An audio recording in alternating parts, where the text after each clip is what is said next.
session for board meeting 1620 is called to order. Dr. Lake, do we have any changes to the agenda? We do not. I have a motion to approve the agenda as presented. So moved. Second? We have a motion by Andy, a second by Megan. All in favor? Aye. All opposed? Motion passes 7-0. We will now stand for the Pledge of Allegiance.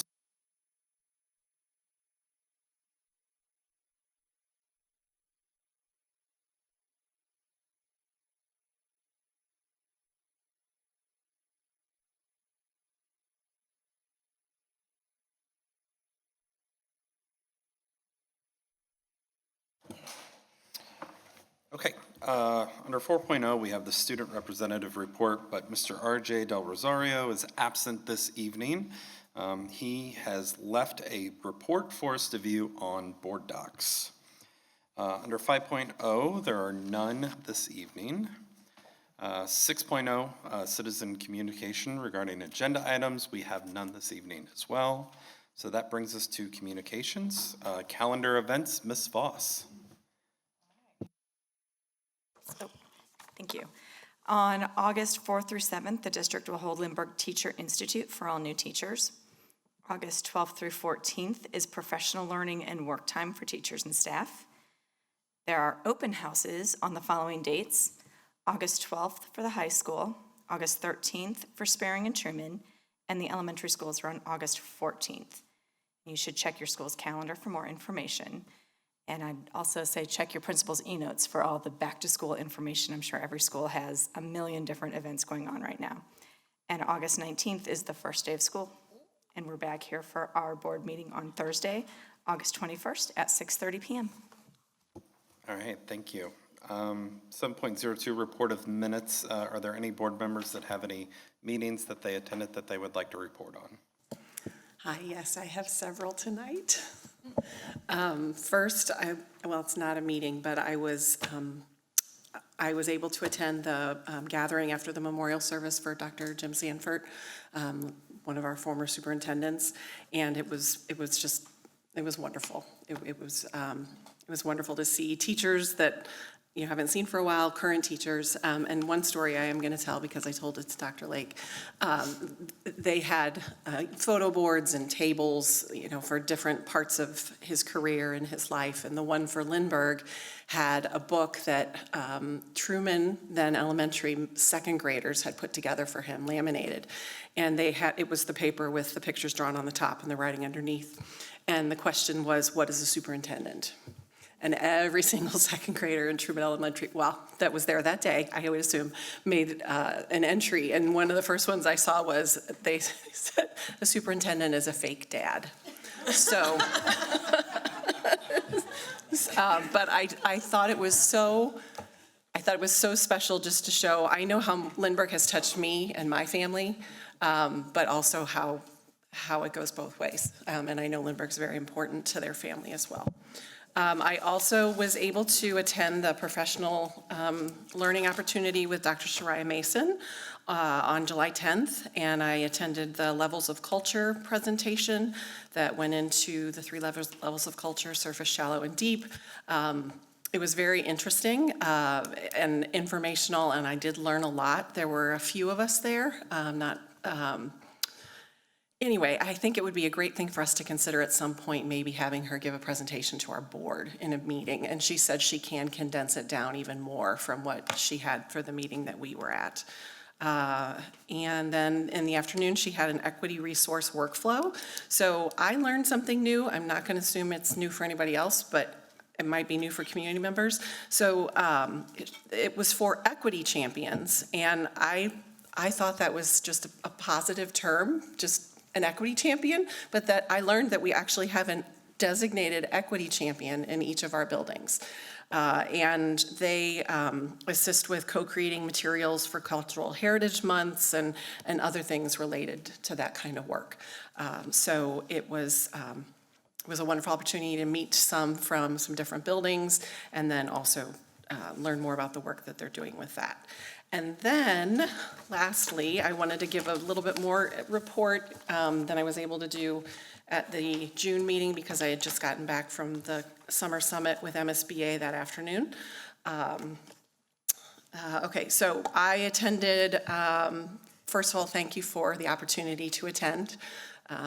It was very informational. I learned a whole lot more about Senate Bill 68 and also Senate Bill 63, as Dr. Sparks mentioned. So if you would like even more information, I've got notes on that. They also said that in the legislative update that there were several bills related to education that didn't pass or didn't make it to the floor for a vote. And I wanted to follow up on one specifically because Christy mentioned it after we came back from the MSBA Advocacy Day, that there was a bill introduced this year to create a charter school certificate of need. An area that wanted to have a charter school to basically have to fill out a form explaining why this is necessary, and then hopefully that would mean that that school would be sustainable and not close the next year, and then those kids are going to have to go somewhere else. I expect that one to be, and they expect it to be reintroduced again, but it didn't make it very far this past year. Also then, I attended a program on the trending law topic, which was Senate Bill 63, the homeschool and virtual school student participation in extracurricular activities. As has already been mentioned, that is one of the first reading board policies and procedures we have tonight. It was presented by both MSBA legal staff and MSHA staff, which was very interesting because MSHA is going to have to do a whole lot of changes to its constitution, and they need to have a meeting with their members before they can do that. And so many interesting different scenarios came up. The effect on K-8 districts as compared to K-12 districts. And again, I have a lot of notes. If you're interested to know more, I'm happy to share that with you. At the awards luncheon, I was honored to be able to receive the award for our board for last year, the 2025 Governance Team Award. And so I'll hand this to Matt, I guess. Here, you want to pass that to Matt? And in here, if you're interested, it gives a list on the back of all the others, or not just the back, all the other school districts that earned it. I say all the other, not that many others. So great job, everybody, on completing all the different things we had to complete to earn that. I just want to pause there. I'm speaking to the community since nobody's. This takes a lot of extra time and effort and commitment to do your training and to be engaged in public school education, and so you all should be proud of yourselves. So great job, congratulations, and thanks for going and representing the district, and you're welcome. Absolutely, absolutely. Another thing that came up at the summer summit was they'd already started talking about this, but more information on I can't use my correct verb tense. There are new changes to board member certification and governance team awards. The old certification requirements are being phased out. MSBA is going to continue to accept the old application through April 1st of 2026 to accommodate board members currently in the process of earning that. So for this next year, both the old and the new applications will be accepted. There is going to be a free, they've had several already, but there's going to be another free webinar on August 13th at 12 if you want to learn more about what those changes are. Not a whole lot of big changes, but one of the things with the Governance Team Award especially is they are looking at ways that we as a board can do some service work in the community in addition to the service work we already do as board members. But that was one of the things that was looked at for that. Okay, so then the last program I went to was on professional development for board members, which I chuckled to myself because I thought we were just recognized for that with the Governance Award. So, but I promise I did learn some interesting things. They have a board, and as a new board member, this may be something you guys have already done as recently as just a year before I got on. So, but it was interesting to me that they have a board self-evaluation that's an anonymous survey by 7 members, by all 7 members, and then they can put together the results and either facilitate a discussion with us or we can do it ourselves. Not saying we need to, but I thought that was an interesting tool that they provide. Did you say like a self-evaluation? Yeah, it's called board self-evaluation. It's an anonymous survey by all 7 members that measures current board members' beliefs and board practices, and it only takes 15 minutes to take the survey. Actually, right, I don't know if the superintendent, they also offer a presentation on creating board norms. It was so interesting. At the June meeting, and I apologize, I promise I'm almost done. At the June meeting, I mentioned just briefly how interesting it was to be at the Summer Summit with district representatives from all over the state, and even just to see the differences between suburban and, every rural district isn't going to be the same, and the challenges that they face. So it was really interesting to hear some of the challenges that they've had with not having board norms, and we are very fortunate, in my opinion, based on what I heard from some of the other folks, for how our board operates. But that is another program they can offer. And then they offer study guides if we ever wanted to read certain books together as a board, and then we could discuss those at the meetings. And let's see here. Yes, and then I already said, but I will repeat it again for those of you who aren't here. We did have the election. I was filling in as the delegate, alternate delegate as the delegate, and the only contested race was for president-elect, and Keisha Lee, who's on the Ladue Board of Education, was elected as president-elect, so she will take over for the next year. So thank you for letting me make that very long report. You're welcome. Anyone else? Okay. All right, moving on to announcements. Back to you, Ms. Voss. Announcements, we just be short because it was just that we won the governance team award. So there we go again, it's here. Awesome, and it's right back at you because you need to go over the upcoming media agendas. Okay, we meet again on Thursday, August 21st, and the tentative agenda items are the 2025 Support Staff Person and Teacher of the Year resolutions, the tuition rate, the annual Secretary of the Board report, the district assessment plan for 25-26, and a second reading and approval for the gifted identification policy and board policies EGAA, GBE, IGBB, KB, and KK, and a readoption of board policy BBFA. These meetings are open to the public and patrons are encouraged to attend. Thank you. The Board of Education has reassigned its committee obligations for the upcoming school year. So this is for informational purposes only, but you can find what committees we're all on in board docs. Okay, we'll watch the MSBA board report now. Colin? Board report. We begin by looking at how a very busy legislative session affects school policy and what to watch for as the new school year approaches. MSBA's Chief Labor, Law, and Policy Officer Susan Goldhammer says that while many policies are being updated, there are two that are getting the most attention. But there's two that I have districts that are really looking for, and one has gotten a lot of media attention, and it's the cell phone policy. Senate Bill 68 imposes a pretty strict rule regarding student use of not just cell phones, but all personal communication devices. And students are not allowed to use or display these devices essentially from bell to bell throughout the instructional day. That includes lunch times and passing periods, which a lot of districts had been a little bit more lenient on. Now, once the law goes into effect, August 28th, this will be a complete ban. And many districts have contacted us saying, oh my gosh, we've got to have a policy on this. Where's this policy? Where's this policy? And you are getting a policy. The policy is on its way.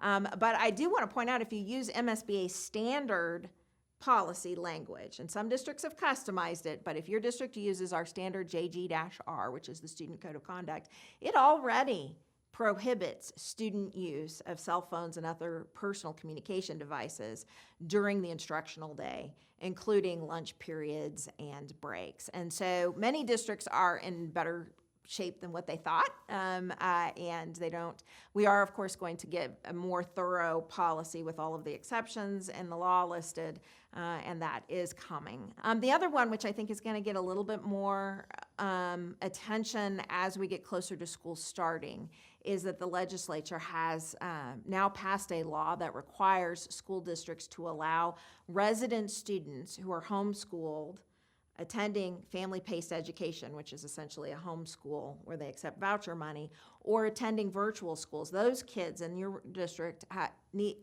are required to have an opportunity to participate in district athletics, fine arts, and co-curricular activities, even if the child is not enrolled in your district. So that's kind of a big change, and I think as word gets out to our homeschooling community, districts are going to see more headlines, and I think they're going to see more parents inquiring about participation. Susan reminds us that policy updates can't be sent out until after the governor signs the bills. In the meantime, she says it's important to make sure your district isn't behind on policy adoption. It's a problem for a lot of school districts because that essentially means they're out of compliance with the law.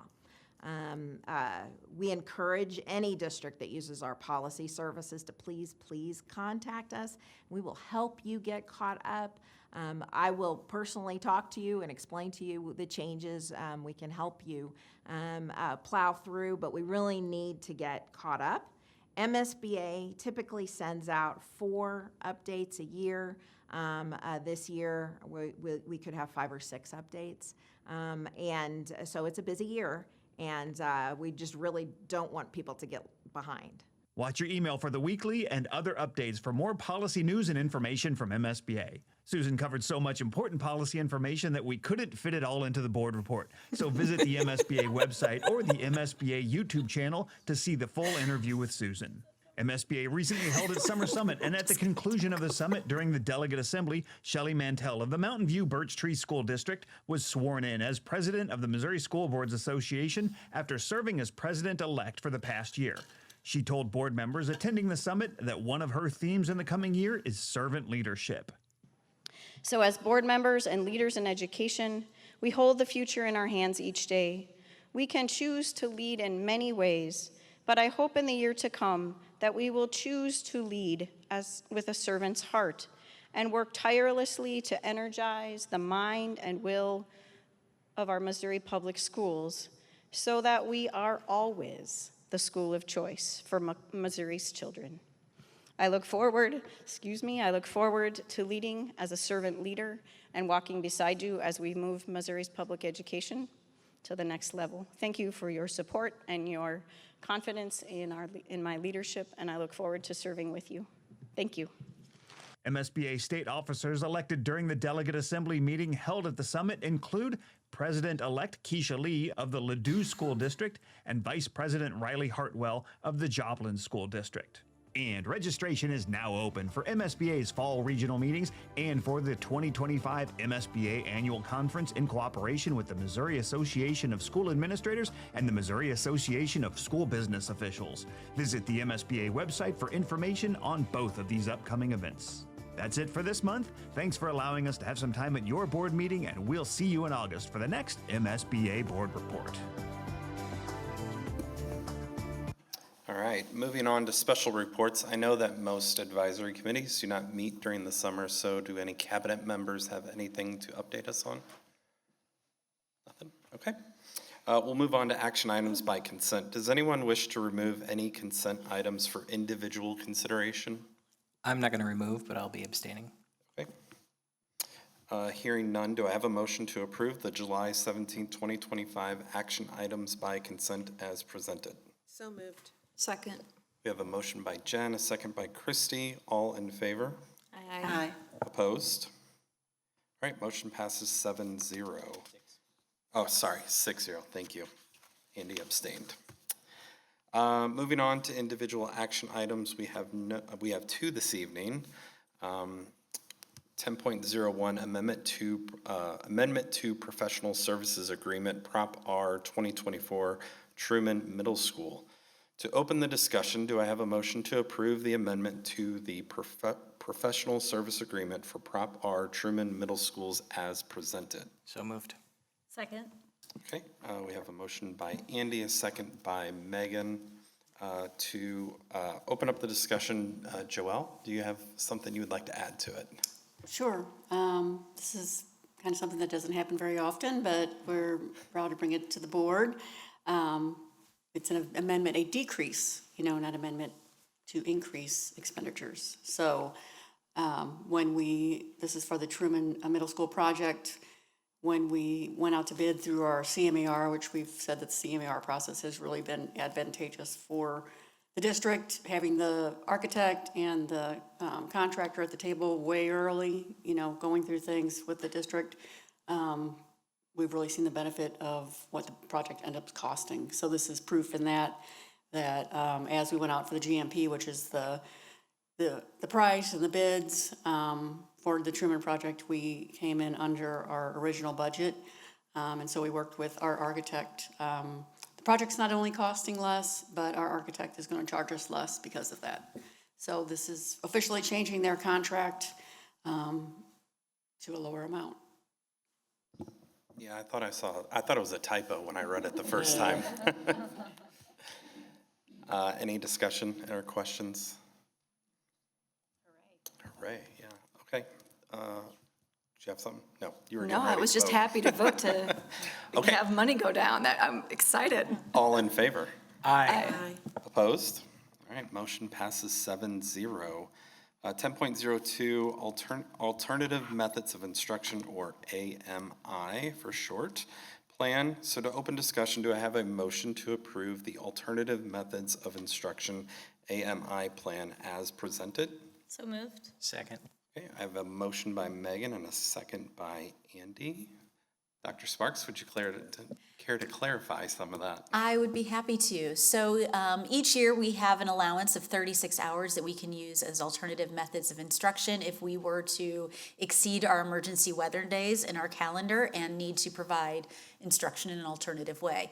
We did actually have this happen last year, if you remember, and we used our AMI days. What's new this year that we have not done before is each year we apply to DESE and get approval for our AMI plan.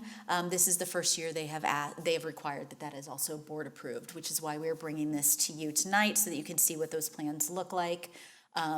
They actually were revised last year when we had to practically use them. We learned a lot and then adjusted. And so what you have here are the elementary experiences and then the plans from each of our secondary schools. Okay, any questions? All right, so we'll vote. All in favor? Aye. Opposed? All right, motion passes 7-0. All right, 11.01 for the record. We have 5 for the record reports this evening. They are the Gifted Education Program Evaluation, Special Education Program Evaluation, Honors Program Evaluation, Gifted Identification, First Reading, Library Media Services Program Evaluation. These items are listed as informational only. Any board members who are wanting to ask questions should reach out to Dr. Tara Sparks. 11.03, review of board policies and/or procedures. We have first readings on board policies BBBA, EGAA, GBE, IGBB, IGBI, IGCD, IGCDA, IGD, IGDAA, JFCD, KB, and KK. These will be brought back to a future meeting seeking approval. Procedures EGAA-AP1, 2, and GBEBC-AP1 and KKAP1 are listed here as informational only. Board members should reach out to Dr. Tara Sparks or Dr. McKinney with any additional questions. Yeah, right. Return to closed session. We have already conducted all of our closed session business this evening. Therefore, there's no need to return. So we will move to 3.0 adjournment. Do I have a motion to adjourn board meeting 1620? So moved. Second. Okay, a motion by Andy, a second by Jen. All in favor? Aye. Opposed? All right, motion passes 7-0. Board meeting 1620 is adjourned.